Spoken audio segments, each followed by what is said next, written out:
مرحبا جميعا، بتمنى تكونوا بألف خير وأهلا ومرحبا مرة تانية على قناتي على اليوتيوب. اليوم موضوعي من المواضيع اللي أنا دائما بحكي فيها و no matter what دائما بلفت النظر لها ودائما بنلام عليها، وفي كتير ناس بيعتبروني إنه أنا old school or old fashioned or دقة قديمة. أنا ما بيهمني هالحكي أكيد، لأنه أصلاً في التربية في تربية الأطفال ما في شيء اسمه تربية قديمة وتربية حديثة مثل ما بنسمع مؤخراً. التربية هي تربية، أصول التربية هي أصول، ومدارس التربية هي واحدة لم تختلف قواعدها ولا مبادئها من الزمان لهلأ. الفرق بيناتهم إنه في شيء اسمه تربية وفي شيء اسمه رعاية للأطفال. زمان أنا شخصياً بحس إنه هن كانوا يرعوا الأطفال، قليل جداً اللي كانوا يربوا. ولهلا كمان طبعاً في ناس بترعى الأطفال وبيكون عندها أولادها في بيتها بس ما بتربيهم تربية صحيحة. من هالمنطلق بدي أحكي بموضوع كتير مهم، وخاصة في هالأيام بالتربية في هالعصر الحديث وعصر التكنولوجيا. خلينا نشوف شو هالموضوع مع بعض. موضوعي لليوم هو تقليل استخدام الإلكترونيات والشاشة، بنسميه سكرين تايم مع الأولاد. طبعا من عمر الشهرين لعمر 10-12 سنة، هذا الشيء بيعتمد على انت طريقتك مع ابنك او مع بنتك، وهو كمان استيعاب هالطفل، لانه هاي مرحلة الطفولة اللي بدنا نكون فيها اطفال صحيحين وصحيين وسليمين عقليا وجسديا، مو بس جسديا اكيد. جمعية الأمريكية لطب الاطفال دائما بتأكد وبتطلع تصاريح واثباتات ودراسات حول هالموضوع. مؤخرا اكدت ان الاطفال يلي بيكونوا اقل عرضة لاستخدام الشاشات المفرط في النهار بيكونوا اكثر تفاعل مع الاخرين في المجتمع، أنجح في احترام واستخدام اللباقة والأدب مع الآخرين من يكبروهم عمرا، يعني من الأشخاص اللي أكبر منهم عمرا بيناموا بطريقة أفضل وبيناموا عميق وصحي أكثر. والأهم من هذا كله أنهم بياكلوا صحيا. هذا الموضوع اللي هو كمان خطير في هالأيام، الأكل. خلونا ننتقل مع بعض ونشوف شو عنا استراتيجيز أو ستابس سريعين لنقدر فيهم نغير وقت استخدام الشاشة للأطفال ونحاول لوقت ممتع أكتر بالبيت ومفيد أكتر وصحي مع أولادنا. الطريقة الأولى اللي ممكن نبلش فيها نعود أطفالنا ونلهيهم عن السكرين إنه نعمل شيء بالبيت مع بعض، يعني نغير في غرفتهم مع بعض، نرتب غرفتهم مع بعض، إني أشاركهم في بعض الأكتيفيتيز اللي بنعملها في البيت. يعني حتى ممكن ينظفوا معي في البيت، يساعدوني في ترتيب غرفهم، في ترتيب الغسيل، في المهام اليومية في المنزل. يعني هالشيء كتير بيحبوا الأطفال وفعلا بيستمتعوا فيه. وأنت كأم وأنت كأب خصص لكل طفل حسب عمره وحسب قدراته مهمة صغيرة ممتعة له، يعني بيعمل لك إياها وعلمه إياها بطريقة صحيحة. يعني ينظف الشيء الفلاني بطريقة صحيحة، يطوي التيشيرت أو البنطلون بطريقة صحيحة. هالشيء كتير ممتع للأطفال وفعلا بيعلمهم المسؤولية كمان.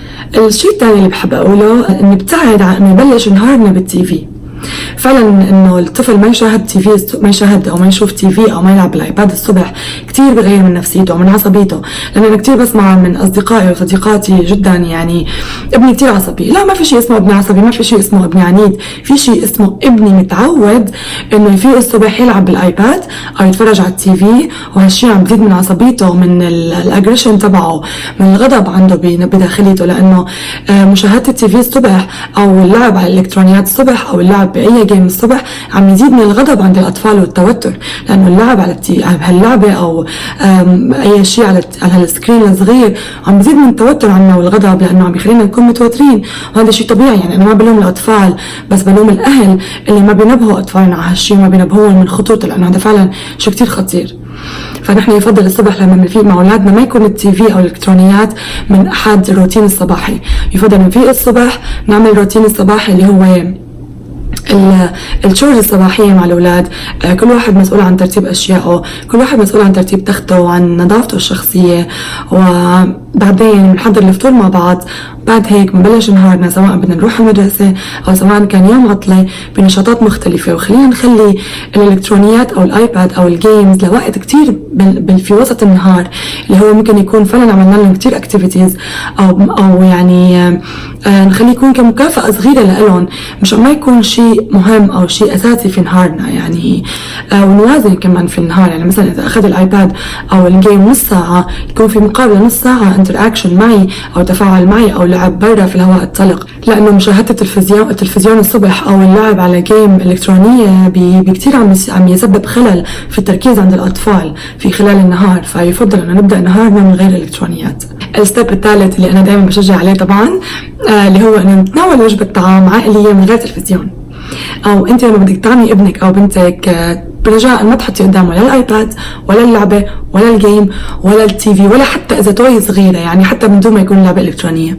الطفل لازم لما ياكل يعرف انه هذا وقت الاكل فقط، ما وقت اللعب، لحتى يتعلم انه يفرق بين وقت اللعب ووقت الاكل، وقت النوم ووقت الدرس، وقت الدرس ووقت المشوار مثلا. اي شيء الطفل لازم يتعلم يفرق بيناتهم. الطريقه الرابعه اللي ممكن تبعدهم عن السكرينز انه نشجع اللعب الحسي. شو يعني اللعب الحسي؟ يعني استخدام حواسهم في اللعب، sensory play time مع الاولاد كثير بيحبوا، يعني يلعبوا بالرمل، يلعبوا بالبحر، يلعبوا بالماء، يستعملوا حواسهم، جميع حواسهم يستعملوها اثناء اللعب. طبعا انا من الناس اللي كنت ولهلا كثير بكون على اعصابي يعني لما الاولاد بيكونوا عم يلعبوا سواء كان مطر او شوب، بس بلاقي انه فعلا في كثير فرق لما بيلعبوا بهالاشياء وبيستحسوها هن، يعني ببلشوا يستكشفوا ويتعرفوا على اشياء جديده واجسام جديده حواليهم مع الاولاد اخرين من عمرهم. فهالشيء ببعدهم كمان وبيخليهم يبلشوا يسالوا ويستكشفوا ويتعلموا اشياء ثانيه وبيوسع مداركهم الحسيه اكيد. الطريقه الخامسه استكشاف الطبيعه ما حولك، الخروج للهواء الطلق، الخروج للطبيعه. شو ما كانت الطبيعه عندك، صحراء، جبل، بحر، شوب، برد، ما في طبيعه، اي شيء خارج المنزل، هواء طلق، مكان مفتوح هو طبيعه. خلي الاطفال يستكشفوا حواليهم، يسالوك عن البحر، عن الجبل، عن الهواء، عن الصحراء، حتى عن اي شيء، يعني سواء كان شوب او برد خليهم يطلعوا يلعبوا، حتى لو كان لبضع دقائق من الوقت، حتى لو كان نص ساعه من الوقت. بس الطفل لما بيستكشف الطبيعه حواليه وبيستنشق هواء الطبيعه، الخروج بالطبيعه وبالهواء الطلق بيساعد الاطفال على تنميه خلايا مخهم بطريقه سليمه وصحيه، وبتخفف من هالاصابات اللي عم نسمعها هالخلل في الدماغ وهالمرض اللي عم نسمعه مؤخرا جميعنا واللي هو ADHD عند الاطفال، اللي عم بيزيد بطريقه جدا خطيره وجدا مخيفه. هذا كله بسبب استخدام الالكترونيات والاستخدام المفرط للشاشات عند الاطفال اكيد. الطريقه السابعه اللي مرتبطه باللي قبلها يمكن باستخدام الحواس، اني انا اصنع لاولادي creativity kids، يعني او creative kids at home. نعمل لهم علب، نعمل هيك اشياء صغيره بالبيت مع بعض، نخليها انه هاي نسميها حتى لو كانت من الاشياء المستخدمة من قبل. يعني عنا مثلا كاردز قديمة، عنا بطاقات قديمة، بطاقات لعب، بطاقات ورق، بطاقات كروت قديمة ما بدنا اياها، نعملهم على شكل علبة ونستخدمهم لما بنمل من جميع الالعاب اللي لعبناها مع بعض. بنجيب هالعلبة ونستخدمها، الاولاد بيعملوا فيها اي شيء حتى لو هالشيء كان ما له معنى او ما له شكل معين، بس بيضل انه عم يستخدموا ايديهم وشغلوا مخهم واستعملوا طريقة تفكيرهم واستعملوا رؤيتهم لهالشيء المهم. بتعرفي انه هالالعاب اللي ممكن ما تعبي عينك او عيني من الالعاب البسيطه جدا او اللي ما لها معنى او ما لها قيمه عنا بس عند الاطفال فعلا بتزيد من مداركهم الحسيه وبتبلش تخليهم يكتشفوا اشياء نحن ما كنا منتبهين لها. هالشيء بيزيد من النشاطات عند الاطفال بما نسميه الستيم اللي هو ساينس، تكنولوجي، انجينيرينج اند ماث، اللي هن حاليا عم بيطبقوا باكثر المدارس. وبتمنى انا شخصيا من جميع الامهات انه يقروا شوي عن الموضوع وينتبهوا لاطفالهم، لانه ما في ولا طفل ما عنده لو وحده من الاربع خصائص. يعني في طفل عنده اياهم كلهم، في طفل عنده منهم تنتين، في طفل عنده منهم الارت بس، في طفل عنده منهم الساينس، طفل عنده الماث. كل طفل مميز بشيء معين. يا ريت نبلش نركز مع اطفالنا ونشوف بشوف طفلنا فعلا بيتميز وننمي له هالشيء المميز في طفلنا. قبل ما اختم هالموضوع بحب اذكر الماميات انه انت بتعرفي شو الطريقه المفيده لإلك، شو الطريقه الممكنه عندك في البيت مع ابنك. انت اختاري اللي بيناسبك دائما. انا بعطي بعض الطرق اللي نفعت معي، بس كل وحده فينا بتختار الطرق اللي ممكن تنفع معها. انت عندك تقراي، تطلعي بالطبيعه، ترسموا، تلونوا، تطبخوا مع بعض. انا كثير بحب الكوكينج تايم مع الكيدز.